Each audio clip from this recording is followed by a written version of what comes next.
जय श्री कृष्णा, जय श्रीमन नारायण। स्वागत है दोस्तों आप सभी का आपके चैनल जी जायसवाल यूट्यूब स्टोरी में।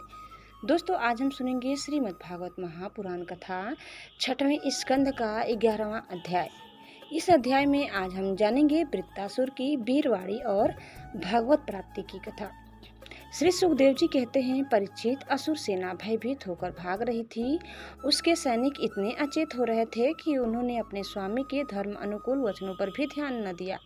वृत्तासुर ने देखा कि समय की अनुकूलता के कारण देवता लोग असुरों की सेना को खदेड़ रहे हैं और वह इस प्रकार छिन्न भिन्न हो रही है मानो बिना नायक की हो। राजन यह देखकर वृत्तासुर असहिष्णुता और क्रोध के मारे तिलमिला उठा।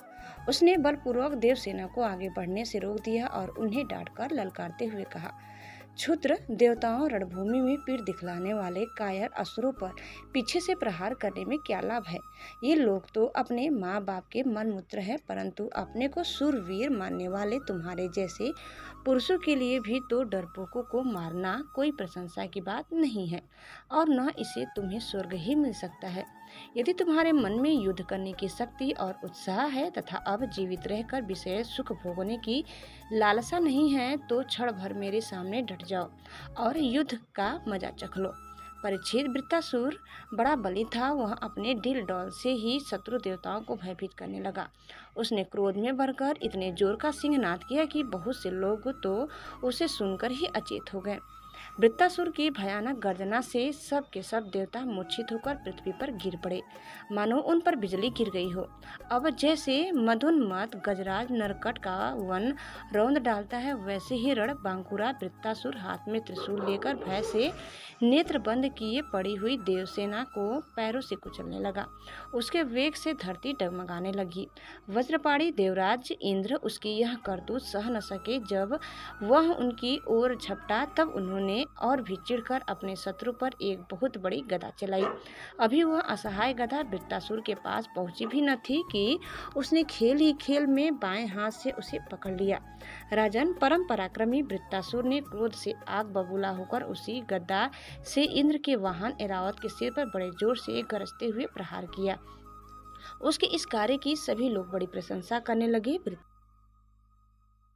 वृत्तासुर की गदा के आघात से ऐरावत हाथी वज्राहत पर्वत के समान तिलमिला उठा। सिर फट जाने से वह अत्यंत व्याकुल हो गया और खून उगलता हुआ इंद्र को लिए हुए 28 हाथ पीछे हट गया। ऐरावत इंद्र अपने वाहन ऐरावत के मूर्छित हो जाने से स्वयं भी विषादग्रस्त हो गए। यह देखकर युद्ध धर्म के मर्मज्ञ वृत्तासुर ने उनके ऊपर फिर से गदा नहीं चलाई। तब तक इंद्र ने अपने अमृत स्त्रावी हाथ के स्पर्श से घायल ऐरावत की व्यथा मिटा दी और वे फिर रणभूमि में आ डटे।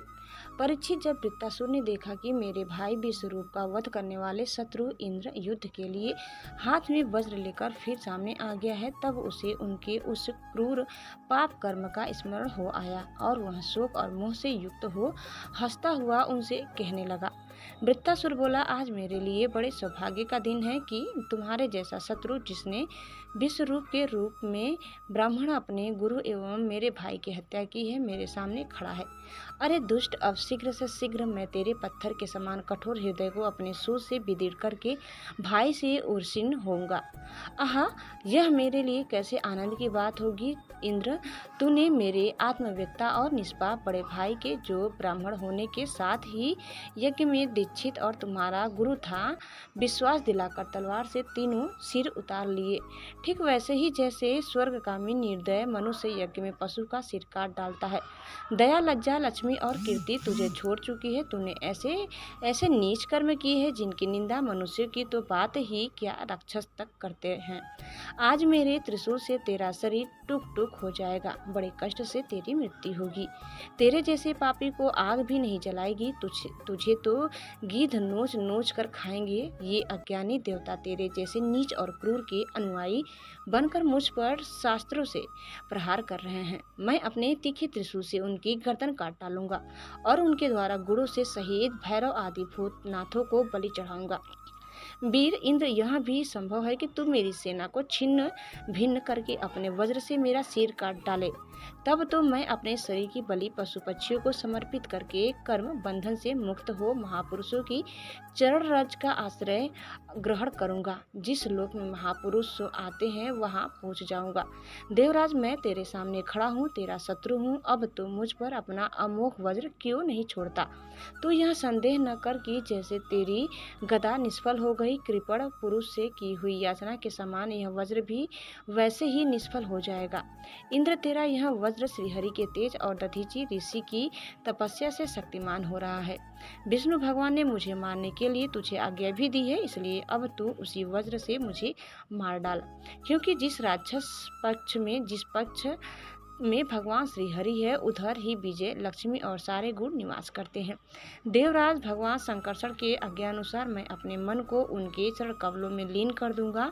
तेरे वज्र का वेग मुझे नहीं, मेरे विषय भोग रूप फंदे को काट डालेगा और मैं शरीर त्याग कर मुनिज नोचित गति प्राप्त करूंगा। जो पुरुष भगवान से अनन्य प्रेम करते हैं, उनके नीच जन हैं, उन्हें वे स्वर्ग, पृथ्वी अथवा रसातल की संपत्तियां नहीं देते, क्योंकि उनसे परमानंद की उपलब्धियां होती ही नहीं।